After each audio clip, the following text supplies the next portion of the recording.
दोस्तों, जब जीवन के रास्ते कठिन हो जाते हैं तो मन में सवाल उठते हैं कि क्या सही है और क्या गलत है। तब एक ग्रंथ हमें मार्गदर्शन देता है जिसका नाम है भगवत गीता। ये सिर्फ एक धर्म ग्रंथ नहीं है बल्कि जीवन को जीने की कला है। यह वो संवाद है जो हजारों साल पहले युद्ध के मैदान में अर्जुन और भगवान श्री कृष्ण के बीच हुआ। लेकिन हर युग में हर इंसान के मन में युद्ध के लिए ये उत्तर देता है। तो चलिए शुरू करते हैं अध्याय 1 से, जहाँ अर्जुन के मन में उठते हैं सवाल और श्री कृष्ण देते हैं जीवन का ज्ञान। अगर आप चाहते हैं कि गीता का ज्ञान हर दिन आपके साथ जुड़ा रहे तो चैनल को सब्सक्राइब करना ना भूलें। अध्याय 1 अर्जुन विषाद योग, मतलब अर्जुन का दुख और भ्रम। कहानी की शुरुआत होती है। कुरुक्षेत्र के मैदान में युद्ध शुरू होने वाला है। दोनों सेनाएं आमने सामने खड़ी हैं। एक तरफ कौरव, दूसरी तरफ पांडव। राजा धृतराष्ट्र, जो कि अंधे हैं, अपने मंत्री संजय से पूछते हैं, संजय बताओ, मेरे और पांडवों के पुत्र युद्ध के मैदान में क्या कर रहे हैं। दूसरी ओर दुर्योधन की चिंता। दुर्योधन, जो कि धृतराष्ट्र के सबसे बड़े पुत्र और कौरवों की सेना के राजा होते हैं, जो अपनी सेना को देखकर बिल्कुल भी खुश नहीं बल्कि डरे हुए हैं। वह अपने गुरु द्रोणाचार्य के पास जाता है और पांडवों की सेना की ताकत गिनाने लगता है, जिसमें अर्जुन, भीम, अभिमन्यु जैसे महारथी होते हैं। साथ ही वह अपनी ओर से योद्धाओं के नाम भी गिनाने लगता है। इसका मतलब दुर्योधन बाहर से बहादुरी दिखा रहा है लेकिन अंदर से बहुत ही ज़्यादा डरा हुआ है।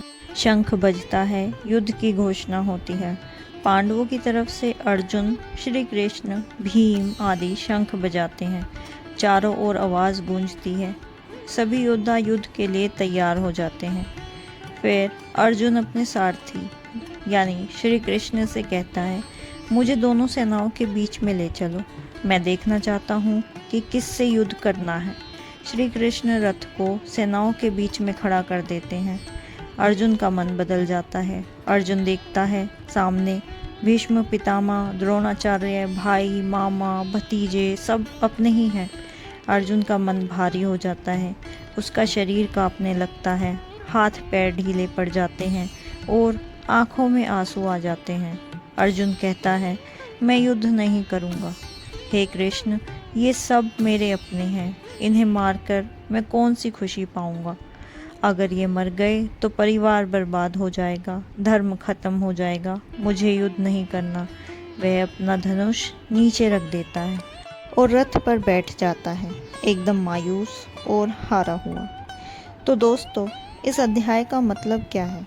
इसमें कहने की बात है कि अर्जुन का मोह, अर्जुन की दुविधा, अर्जुन का भ्रम। अर्जुन का मोह जब हमारे सामने अपने खड़े हो तो हम भावुक हो जाते हैं और समझ नहीं पाते कि सही क्या है, रिश्ते या धर्म। वह सोचता है कि युद्ध करना पाप है, लेकिन वह भूल जाता है कि यह युद्ध अन्याय के खिलाफ है। इससे हमें सीख मिलती है कि भावुक होकर निर्णय नहीं लेना चाहिए। हर बड़ा योद्धा कभी न कभी डरता है, लेकिन सही मार्ग ज्ञान से ही मिलता है। रिश्तों से बड़ा धर्म होता है। जब धर्म की रक्षा करनी हो तो मोह को छोड़ना ही पड़ता है। तो ये था गीता का पहला अध्याय, अर्जुन का दुख और श्री कृष्ण का मौन। हर अध्याय की तरह इसमें भी जीवन के लिए एक संदेश छुपा है। जब मन उलझ जाए तो रुको, सोचो और फिर सही मार्ग को चुनो। अगर आपको ये सार पसंद आया हो तो वीडियो को लाइक करें और चैनल को सब्सक्राइब ज़रूर करें। अगले अध्याय में जानेंगे कि श्री कृष्ण अर्जुन को क्या जवाब देते हैं। ज्ञान की इस यात्रा में मेरे साथ बने रहिए। मिलते हैं अगले अध्याय में।